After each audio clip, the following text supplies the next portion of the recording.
तो आइए दोस्तों, हम लोग आज बात करेंगे कॉम्बिनेशन एरर की। पिछले वीडियो में जैसे आप लोगों ने देखा, हम लोगों ने एडिशन के लिए वैल्यू फाइंड किया था। मतलब z is equal to a plus b, अगर ऐसा इक्वेशन दिया हुआ है और आपको डेल्टा z फाइंड करना है, मतलब maximum possible error in z, वो अगर आपको फाइंड करना है तो आपको क्या करना था, delta a plus delta b कर देना था पिछले केस में। लेकिन अब इस केस में हम लोग देखेंगे कि अगर आपको सब्ट्रैक्शन वाला एग्जाम्पल दिया हुआ है कि z is equal to a minus b, उस केस में कैसे होगा वो हम लोग वेरीफाई करने की कोशिश करेंगे। ठीक है, मान लो a का हमारा ट्रू वैल्यू है 300, b का ट्रू वैल्यू है 200। ठीक है, तो उस हिसाब से a माइनस बी अगर हम लोग करेंगे तो 300 माइनस 200, मतलब z का हमारा ट्रू वैल्यू आ जाएगा 100। बराबर है, ये हमारा आइडियल वैल्यू हो गया, ट्रू वैल्यू। अब हमको क्या फाइंड करना है कि अगर a में डेल्टा a इतना मिस्टेक होता है, b में डेल्टा b इतना मिस्टेक होता है, वो मिस्टेक आगे भी हो सकता है, पीछे भी हो सकता है। मतलब उतना वैल्यू आगे भी आ सकता है, उतना वैल्यू पीछे भी आ सकता है। तो फिर z में मैक्सिमम कितना एरर आएगा वो हम फाइंड करने की कोशिश करेंगे। तो आप लोग देखेंगे यही वैल्यूज को लेके हमने पिछला इक्वेशन भी सॉल्व किया था।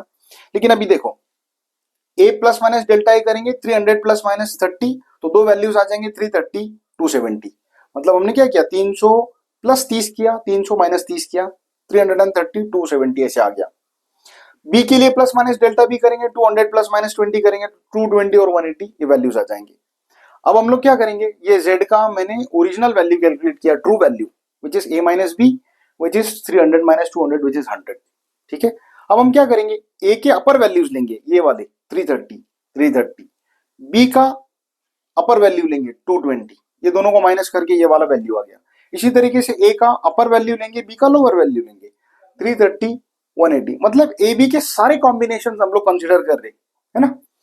तो 330 माइनस 220 आंसर आ गया 110, 330 माइनस 180 आंसर आ गया 150, 270 माइनस 220 आंसर आया 50, 270 माइनस 180 आंसर आ गया 90।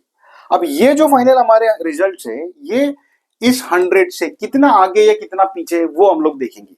तो 110 इज बेसिकली 100 से प्लस 10 है ये वैल्यू, बराबर 10 आगे है। 150 ये प्लस 50 है, ओरिजिनल वैल्यू से 50 आगे है। 50 मतलब ओरिजिनल वैल्यू से 50 पीछे है। 90 ओरिजिनल वैल्यू से 10 पीछे है। पीछे के लिए हम लोगों ने माइनस लिखा है। अब इन वैल्यूज को देख के आपको पता चल जाएगा कि मैक्सिमम पॉसिबल एरर कितना है। मैक्सिमम एरर जो कि है 50 है ना। ये आप प्लस और माइनस ये आगे या पीछे, वो तो ठीक है, वो तो साइन है। लेकिन मैक्सिमम पॉसिबल जो मैग्नीट्यूड है वो 50 है ना। उसके लिए हम लोग इक्वेशन फिर से वैसे लिखेंगे, delta z is delta a plus delta b, delta a is 30, delta b is 20, maximum possible value is delta z। मतलब ये कि अगर आपको इक्वेशन ऐसे दिया है z is equal to a minus b, तब भी डेल्टा z का मैक्सिमम वैल्यू ऐसा ही आएगा। अगर आपको इक्वेशन दिया है z is equal to a plus b, ऐसा दिया है, तब भी आपको मैक्सिमम जो डेल्टा z रहेगा, z के अंदर जो एरर रहेगा, एब्सोल्यूट एरर, वो delta a plus delta b ही रहेगा। तो अगर आपको दोनों तरह के क्वेश्चन आते हैं तो आपको फाइनल रिजल्ट या फाइनल आंसर इसी इक्वेशन से कैलकुलेट करना है। That is as simple as that. आप लोग रिवीजन के लिए स्क्रीनशॉट ले सकते हैं।